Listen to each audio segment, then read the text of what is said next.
Bonjour à tous, bienvenue pour cette nouvelle vidéo, je vous retrouve avec plaisir. Pour vous parler aujourd'hui, c'est une vidéo un petit peu différente, je pense, de d'habitude. Je vais vous raconter une histoire qui est inspirée très fortement de faits réels, mais qui reste une histoire. En tout cas, elle va vous montrer, et c'est mon but, le processus par lequel un traumatisme dans une vie peut créer une mémoire intergénérationnelle qui va impacter la vie d'après. Et peut-être que les symptômes de cette vie d'après, on va dire vie présente pour la vie d'après et vie passée pour la vie dans laquelle il y a eu le traumatisme, ça va être plus simple. Peut-être que vous allez reconnaître des choses. Alors je ne dis pas que tout le monde a vécu le traumatisme de la vie passée, le même, mais peut-être avez-vous des croyances un peu identiques à celles qui ont découlé du traumatisme. J'y reviendrai dans la conclusion. Donc voici l'histoire de Germaine, qui est une femme qui vit au XIXe siècle, qui est mariée avec Alain, et qui a eu un enfant, la petite Léopoldine, qui est née il y a 4 mois.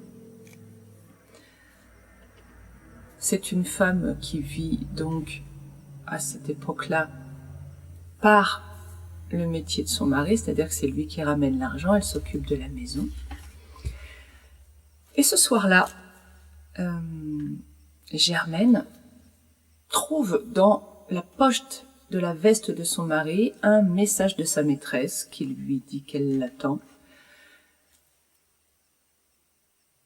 Elle va voir son mari, j'essaie de me souvenir un peu les détails. Elle va voir son mari et son mari, une violente dispute éclate. Son mari lui apprend que puisque c'est comme ça, patati patata, il va la quitter et qu'il va aller vivre chez sa maîtresse. Germaine pleure toutes les larmes de son corps. Elle entend son bébé de 4 mois qui crie de peur, qui a faim ou je ne sais quoi, en tout cas qui pleure. Elle va prendre son bébé dans les bras et son bébé va lui échapper des mains et se tuer en tombant sur le sol.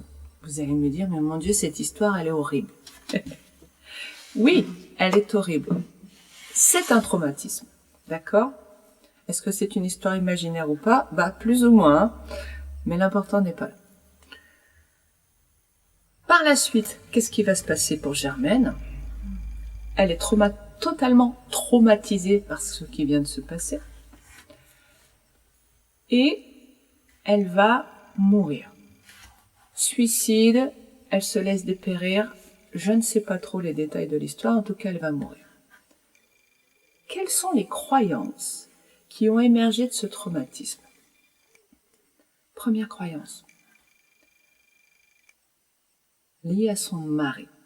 Le fait qu'il l'ait quitté, qu'il ait rompu l'engagement sacré du XIXe siècle, sacré du mariage. Donc, première croyance que Germaine a encodée, si on ne tient pas ses engagements, c'est terrible. Il va se passer quelque chose de terrible derrière. Ça peut même provoquer la mort de quelqu'un. Première croyance. Deuxième croyance, due à la suite de la vie de Germaine, si on se retrouve seul, si quelqu'un vous quitte,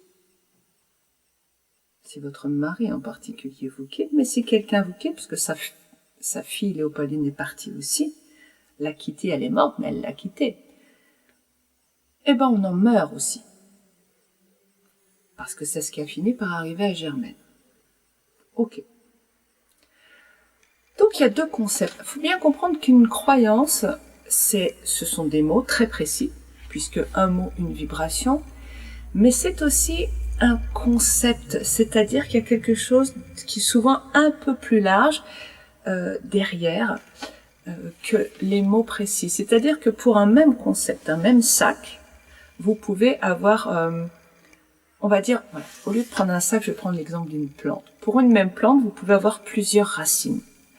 Vous pouvez couper une racine, la plante va quand même vivre.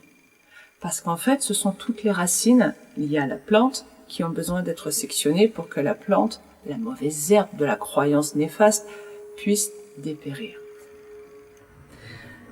Donc là, je vous ai donné 2 croyances, mais le concept, la plante, là, qui s'épanouit, c'est cette notion de « si je suis seule, eh ben je ne peux pas survivre. Effectivement, Germaine n'a pas survécu. Elle n'a pas survécu parce qu'elle n'avait plus d'argent, elle n'a pas survécu parce qu'elle a porté la culpabilité de ne pas avoir su retenir son mari. À cette époque, les femmes étaient censées être femmes d'eux et non pas femmes tout court. Elle a la culpabilité d'avoir le bébé à glisser de ses mains tellement elle pleurait, ses mains étaient mouillées, mais n'empêche qu'elle a la culpabilité de ne pas avoir tenu correctement son enfant. Donc elle se sent coupable de ça. Donc tout ça, c'est ce concept de derrière, si je suis seule, sans mari, sans enfant, je meurs. La solitude amène la mort. Alors la solitude amène la mort et surtout le fait de ne pas avoir des gens autour qui restent avec moi. D'accord ? Donc ça c'est le gros concept. Qu'est-ce qui se passe dans la vie d'après ? Imaginez. Donc la vie présente.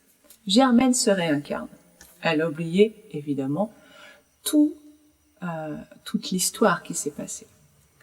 Mais les mémoires intergénérationnelles sont là et l'attendent à sa réincarnation pour bien continuer à guider sa vie. Et donc Germaine, elle naît avec la croyance inconsciente et profonde que si elle est seule, c'est extrêmement dangereux. Elle va en mourir probablement. Deuxièmement, que si jamais on la quitte, c'est dramatique. Avec un sentiment de culpabilité profond. Et je vais m'arrêter là parce que on peut aller plus loin, mais déjà ces trois boulets-là. Ok. Qu'est-ce que ça va donner dans sa vie actuelle, sa vie présente à Germaine, qui se construit là-dessus, avec tous les autres croyances liées au conditionnement que nous recevons tous de par notre fonctionnement culturel. Quand on croit que si on est quitté, on va mourir, qu'est-ce que ça provoque ça comme relation ? Déjà, comment on se sent quand on croit ça ? On se sent en insécurité, puisqu'il y a quand même l'idée de la mort. La mort est présente dans la vie de Germaine, réincarnée, qui va s'appeler Gertrude, dans cette vie présente. Gertrude a cette notion d'épée de Damoclès au-dessus de sa tête, inconsciente, hein. Il y a un danger qui plane au-dessus d'elle. Donc elle se sent en insécurité constante. Avec aussi cette peur vis-à-vis de la relation. C'est une relation très ambivalente, c'est-à-dire que si il n'y a personne autour d'elle, elle va mourir. Donc immense stress, peur de vivre seule, peur du silence, peur de l'absence. C'est quelqu'un donc qui a besoin d'avoir des choses, parce que les choses, c'est à défaut d'avoir l'énergie de vie. On va se rabattre sur les choses. Donc elle va être entourée de choses, de collections, d'objets, de choses auxquelles elle tient. Elle va aussi avoir envie d'avoir du monde autour d'elle. Et ben oui, comme ça, elle n'est pas seule. Mais en même temps, il y a cette ambivalence. Si on me quitte, je suis en danger de mort. Alors, plus elle a de monde autour d'elle, plus quelque part, elle est en capacité d'être quittée. C'est-à-dire de mourir. Puis pas qu'une fois, plusieurs fois. Autant de fois qu'il y a de gens autour d'elle. Vous voyez l'ambivalence très compliquée à gérer. Comment elle va faire pour gérer ça dans cette vie présente, Gertrude ? Ex-Germaine. Peut-être qu'elle va essayer d'avoir des gens autour d'elle, consciemment, avoir cette envie-là, parce que c'est aussi naturel pour l'homme, puisqu'il se construit dans le partage, dans la multiplicité, dans les relations. Albert Jacquard parle d'humanitude, sur le fait que nous avons besoin des relations pour nous construire, ce en quoi je suis tout à fait d'accord avec lui. Elle va donc chercher la relation et en même temps, inconsciemment, elle va en avoir peur. Donc, qu'est-ce qui va se passer? Elle va limiter le nombre, probablement, elle va limiter le nombre de personnes autour d'elle. La première personne qui va la quitter, et je vais revenir après sur cette notion de quitter. La première personne qui va la quitter va réactiver fortement cette mémoire de si on me quitte, je vais mourir. Donc elle va vivre avec la croyance qu'elle va mourir. Évidemment, elle ne va pas réellement mourir. Elle va vivre des moments très difficiles, mais non pas du fait que l'autre s'en aille, mais parce qu'elle croit ça. Et elle va, suite à ce traumatisme deuxième dans sa vie, qui va donc renforcer cette mémoire intergénérationnelle, on m'a quitté, ah bah oui, ça a été l'enfer. Oui, mais pas dans la réalité, parce qu'elle s'attendait à que ce soit un enfer. J'avance. Qu'est-ce qu'elle va faire, Gertrude? Elle va se dire, c'est bien d'avoir du monde, mais finalement, si on me quitte, c'est encore pire, quoi.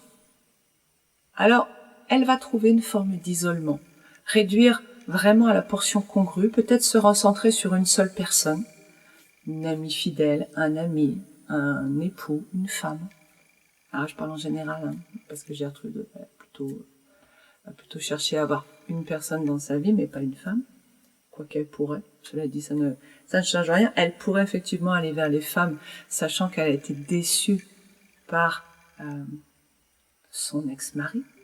Donc ça peut être aussi une des stratégies d'éviter le sexe qui l'a fait souffrir. Et elle va donc tourner le dos au reste de l'humanité, à la société.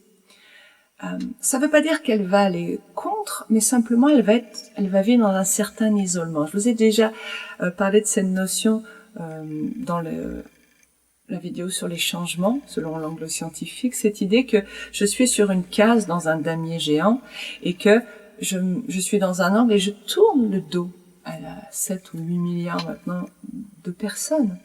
Mais c'est un choix. Je tourne le dos en croyant être seule parce que je ne vois personne devant moi. Évidemment, dans le cas de Gertrude, elle voit une personne, deux, enfin voilà, maximum. C'est quand même l'idée de je ne m'investis pas non plus trop dans les relations puisque on risque de me quitter. Quand on croit que si on va me quitter, c'est terrible, l'autre impact aussi, c'est que Gertrude, elle veut pas qu'on la quitte. Donc, quelles que soient ses relations, un isolement ou au contraire beaucoup de gens autour d'elle, elle va être dans le lien. Mais je dis le lien en fermant les points, c'est-à-dire un lien en prise. De toute façon, un lien est toujours une emprise. C'est pas agréable à entendre, mais c'est toujours une emprise. Donc, elle va être dans cette histoire de je veux garder le contact, la connexion avec l'autre. Bah oui, parce que si l'autre s'en va, je meurs. Donc déjà, notez que quand on croit qu'on va mourir, on n'est pas dans son cerveau, dans son cortex préfrontal. On est dans son cerveau reptilien, on est dans de la survie. Gertrude, dans cette vie-là, elle peut pas s'occuper d'elle. Elle peut pas être centrée sur elle-même, elle peut pas être centrée tout court. Elle est constamment en train de s'occuper des autres. Est-ce qu'ils sont là? Ok, il y a des gens. Est-ce qu'ils restent avec moi? Est-ce qu'ils ont l'air de vouloir me quitter? Donc là, son attention est tournée en permanence vers les autres, vers l'extérieur. Est-ce qu'elle peut se nourrir là? Ben non. Ben non, elle peut pas se nourrir puisqu'elle s'occupe pas d'elle. Elle se voit même pas. Elle est en train d'être à l'extérieur d'elle constamment. Inconsciemment. Quand le conscient revient, c'est-à-dire 10 minutes par jour, elle peut revenir à elle et prendre soin d'elle. Mais 23h50 sur 24, elle est en train de s'occuper de ce que pensent les autres, de ce qu'ils font, de comment ils la regardent, des fois qu'ils pourraient la quitter. Et vous remarquez que son scénario de peur, c'est on risque de me quitter et dans ce cas-là, je meurs. Donc ce scénario va se réactiver très facilement dès qu'elle va trouver une preuve dans le comportement des gens qui l'entourent qu'ils sont peut-être en train de la quitter. Vous savez comment on programme un cerveau, c'est très simple. On lui dit de rechercher quelque chose. Et il va trouver cette chose, quelle qu'elle soit. Il va trouver des preuves de cette chose. Donc, quand elle a à l'esprit, il risque de me quitter et je vais mourir, son cerveau va trouver des preuves comme quoi les gens qui l'entourent sont en train de la quitter ou vont la quitter. Évidemment par la loi de l'attraction. Cela fait qu'elle va vivre ça puisqu'elle a ça présente à l'intérieur de ses pensées. Elle attire donc cela à l'extérieur d'elle. Donc elle crée cette absence, cette trahison, c'est comme ça qu'elle va l'appeler, dans ses vies actuelles, dans sa vie actuelle, sa vie présente. Autre point très important sur le fonctionnement de Gertrude, là, à l'heure actuelle, c'est que, comme elle ne veut pas lâcher, donc, la relation aux autres, puisqu'elle va mourir, si les autres s'en vont, elle va donc les tenir, ces personnes autour d'elle. Elle va tout faire pour qu'elles restent. Elle va tout faire pour conserver la relation. Quelle que soit la qualité de la relation, que cette relation soit toxique ou non, qu'elle en soit heureuse ou non, c'est une relation. Elle joue sa vie. Dans son inconscient, elle joue sa vie si la relation s'arrête. Donc, Gertrude va accepter tout type de relation, y compris l'inacceptable, y compris des choses qui sont violentes pour elle, violentes, ça peut être physiquement, mais aussi moralement, parce que non désiré, non désirable et injuste. Mais elle va dire oui à tout. Est-ce que je peux dire non quand je suis Gertrude, quand j'ai peur que l'autre me quitte? Comment c'est dans notre société le fait de mettre des limites à quelqu'un? Comment c'est perçu? Négativement. On y reviendra dans une autre vidéo sur ça, mais c'est perçu négativement. C'est un risque. Quand je dis non à l'autre, je cours un risque qu'il me rejette, que je lui déplaise. Alors, je vais le faire en premier. Je risque de lui déplaire. Si je lui déplais, je risque qu'il me rejette. Et donc, je risque aussi qu'il me quitte. Vous voyez l'enchaînement logique dans l'inconscient de Gertrude. Ça veut dire que non seulement elle va accepter des choses qu'elle ne veut pas, des relations avec des personnes qu'elle préférerait éviter, mais bon, c'est une relation. Puis une fois que c'est fait, que c'est commencé, on ne s'arrête plus. Ça, je vais revenir sur le quand c'est commencé, on ne s'arrête plus. Ça veut dire aussi qu'elle elle ne peut pas dire non, pas mettre de limite, Gertrude. Elle est trop en danger si elle le fait. Donc elle va garder la porte de son être intérieur grande, ouverte, en permanence. Quand je garde la porte de mon être intérieur grande, ouverte en permanence, et ben énergétiquement, les autres viennent pomper. Et c'est juste normal et logique dans notre fonctionnement mécanique. Ce n'est ni bien ni mal, c'est de la mécanique. Il y a une porte couverte, il y a un courant d'air qui rentre. Donc, elle se fait pomper par tout le monde et elle en souffre. Quand on est pompé par les autres, parce qu'on est grand ouvert, on est en train de perdre toute son énergie. Quelle est la seule façon d'arriver à ne pas en perdre trop, ou en tout cas d'en avoir suffisamment pour vivre? Ce serait fermer les portes, bien sûr. Oui, sauf qu'elle ne peut pas. Sinon, elle va être rejetée. C'est ce qu'elle croit, là. Donc, elle va pomper les autres aussi.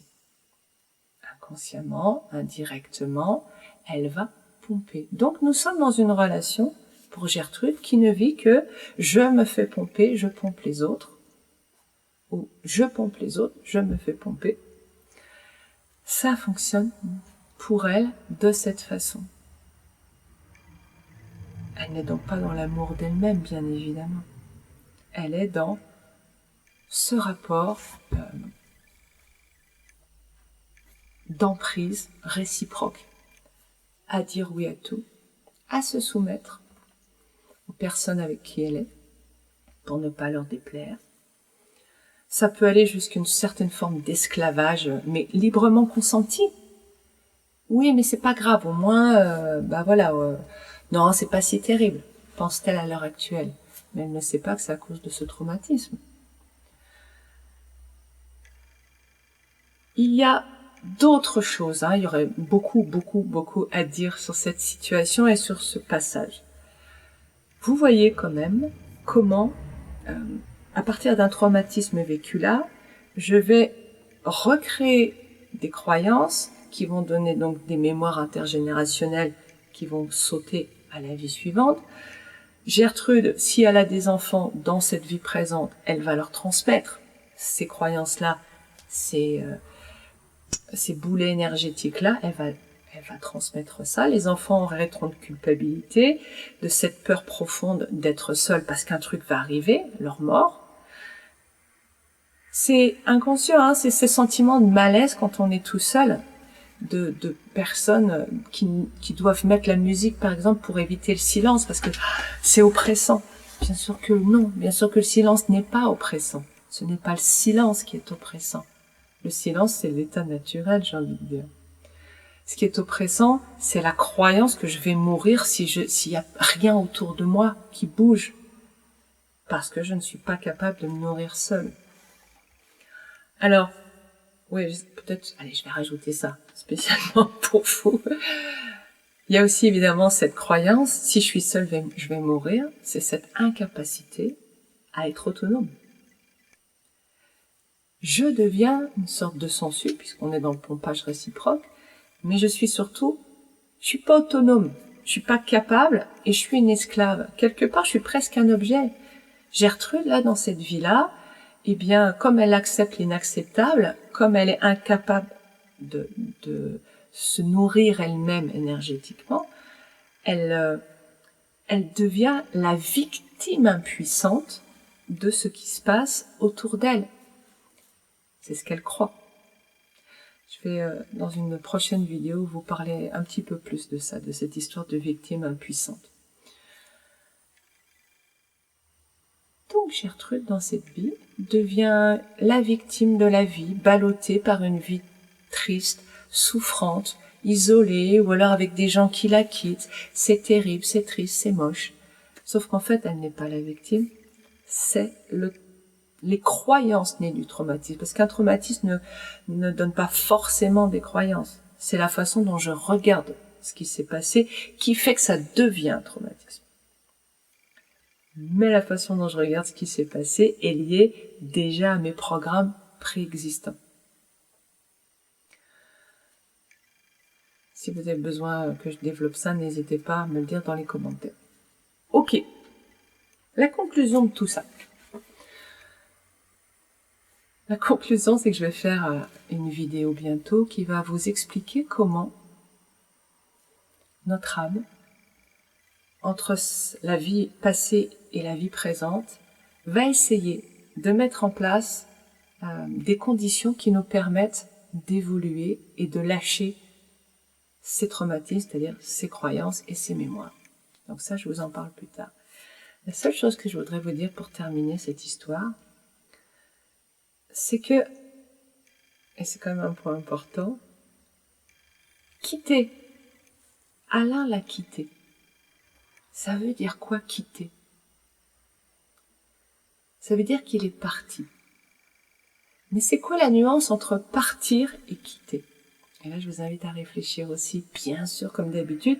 Vous coupez la vidéo et vous prenez un temps de réflexion. C'est quoi la différence entre partir et quitter?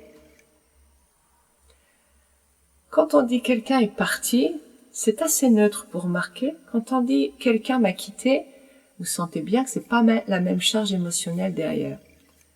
Et pourtant, la personne a fait ses valises et a franchi la porte. La différence entre les deux, c'est que dans la façon dont je regarde les choses, il y a une charge émotionnelle négative qui apparaît quand je dis il m'a quitté. Et pourquoi il y a une charge émotionnelle négative? Parce que je prends ça personnellement. C'est-à-dire qu'au lieu de dire simplement il est parti, ce qui est la réalité, il a fait ses valises, il est parti en prenant la porte. Ok, avec ses valises à la main. Quand je dis il m'a quitté, je m'inclus là dans le processus en tant que protagoniste. Alors qu'en réalité, dans la réalité réelle, C'est quelqu'un qui fait quelque chose pour lui. Nous faisons toujours les choses pour nous. Le mieux pour nous. Toujours, toujours, toujours. Nos cellules sont programmées par la vie elle-même à aller vers la vie. Donc nous essayons toujours d'aller vers la vie. Donc la personne qui part, elle prend soin d'elle. Pourquoi je m'inclus dans le truc, dans le processus? Alors la réponse, je l'ai, parce que ça fait partie de nos programmes. Parce qu'on nous a fait croire que nous étions responsables du bonheur et du malheur de papa et maman. Donc nous avions une part de responsabilité dans la vie des autres. Mais c'est comment dire, j'aime pas dire mensonge parce que c'est comme si on voulait nous manipuler. C'est pas le cas. C'est une erreur énorme. Quand je remets les choses à leur juste place, il est parti, ok? Mais est-ce qu'il m'a quitté? Non. Il a pris soin de lui. Je suis en dehors du processus, là. Alors évidemment, vous avez des programmes culpabilité, machin, indignité. Ça veut dire que s'il est parti, ça veut dire que moi. Et on ramène les choses à moi pour pouvoir se flageller, parce qu'on a appris que quand quelque chose que j'appelle négatif se passe, c'est ma faute. Donc on va aller chercher et trouver, parce qu'on est très fort à programmer notre cerveau pour ça, on va trouver une cause chez nous. Mais c'est une erreur.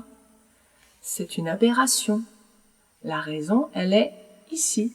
La preuve, avec les mêmes situations, vous avez des réponses différentes suivant les individus. Il y a des femmes, quand elles s'aperçoivent que leur mari les a trompées, j'aime pas beaucoup ce mot, il faudra qu'on y revienne un jour, accoucher avec une autre femme, qui vont continuer à vivre avec leur mari. Il y en a d'autres qui vont le tromper aussi. Il y a des autres qui vont quitter cet homme, etc. Donc ce n'est pas la situation qui crée la suite, c'est ici, comment je la regarde. Bon, j'ai été un peu rapide, j'ai parlé de plein de choses. Je reviendrai sur cette notion de quitter parce qu'en fait, pas la notion de quitter en elle-même, mais ces mots, ces verbes qui m'impliquent personnellement dans la situation que vit l'autre alors que je n'y ai pas ma place, que c'est indépendant de moi. Et ça me fait vivre beaucoup de souffrance. Donc c'est une façon de regarder un peu différente. Et peut-être bien que je vais enchaîner sur cette vidéo là tout de suite. Il y a tellement de sujets aujourd'hui. Et puis juste un petit mot pour terminer, pour vous faire part du fait que je vais beaucoup mieux. Oui. Le cap en bas m'a permis d'aller voir des choses au fond de la cuve des croyances qui sont les plus grosses, évidemment, les choses les plus légères, ça flotte, et puis les choses bien lourdes, c'est vraiment au fond de la cuve. J'ai pas fini le fond de ma cuve, mais je descends profond, là. Et donc, je suis descendue profond, et je viens d'en alléger, et donc ça va beaucoup mieux, comme vous pouvez probablement le constater. Donc, merci de votre soutien. Je vous dis à très bientôt. Belle semaine à vous.